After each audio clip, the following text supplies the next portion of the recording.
Welcome back to Wealth on Health, traveling for a cure.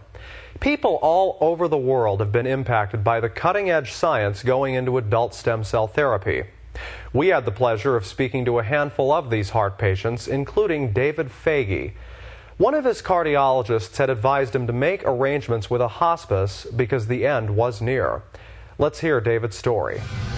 I had a long history of various illnesses, which started with kidney failure. I'm one of the longest living kidney transplant recipients in the world. At 25 years right now, I have my kidney. But the kidney issues sends out a hormone called renin, and it controls your blood pressure. My blood pressure went skyrocket for a long period of time, which exploded my heart, which emulated or resulted in heart failure.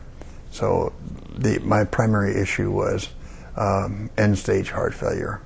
In my case, it took about 20 years to develop into full heart failure. And at its terminal point, I was told to go to hospice, and I was going to go directly from the hospital here in Naples to a hospice here in Naples, and I was told I would be given adequate amount of morphine to make the transition a very smooth transition. I'm not keen for smooth transitions, by the way. Like many of the patients treated in Bangkok, he found this stem cell therapy using the internet. I had made several inquiries to get stem cell procedures done, and I had my first procedure done, attempted to be done in Brazil, and unfortunately in that particular setting, they gave me too much blood thinner, and it resulted in a bleeding aneurysm to the brain, which is a stroke, and I had a massive stroke. So I never got the stem cell procedure at that time, but about 8 months later I got a procedure in Bangkok and did fabulously well. Thrilled. David received his first treatment in March of 2006 and went back just under a year later for a second treatment. These procedures wrought a significant change in his health. I would say that breathing was probably a tough one. Getting up and walking as little as from the bed to the bathroom was a huge chore, and anything else was out of the question. Now David is able to move freely without depending on his wheelchair or walker. And besides the obvious physical benefits, his heart tests also show great improvement. You measure the output of your heart by what's called an ejection fraction.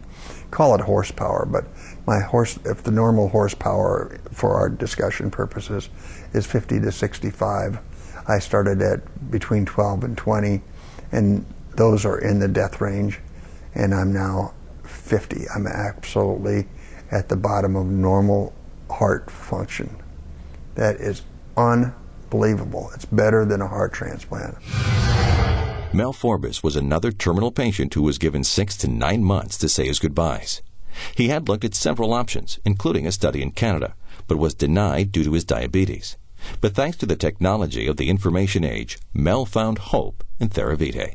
Well, on December 28th of 2000, my bride and I just came home from dinner, and a half an hour later I had a major heart attack.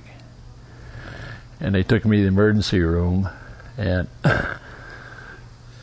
that's all I remember for 43 days. It took them 8 hours of the operation because I had a mitral valve and 5 arteries go at the same time. So my lungs were full of blood, nothing was working. My son Craig was watching the Health Discovery Channel at night, and they did like a 1-minute blip on this stem cell procedure in Bangkok. So right away he called me, and the next morning I went on the internet and got some basic information and phone numbers, and I called Dr. Aaron Kittapant. He explained the situation to me. So my son Richard and I left for Bangkok. On the 23rd, they did the operation. I never forget the 22nd. We were sitting outside about 8 o'clock in the evening, and Dr. Kittapant come out, and his driver was waiting for him to drive him home. And I never forget the last thing he said was, he says, "You better take some time and talk to that gentleman upstairs because you're going to need it." And that early that day, they said I only had about a 30% chance of surviving the operation. And then my son says, let's go home. And I said, no. I said, I'm going home one way, or one of two ways, in a box, or I'm going home on that airplane. Now, when I went to Bangkok, my ejection fraction was between 17 and 19, which is how much your heart is putting out blood and everything. And my ejection fraction 6 weeks ago was 40 plus. Now, this is amazing in itself. Up next, more courageous profiles of terminally ill patients and their fight to live.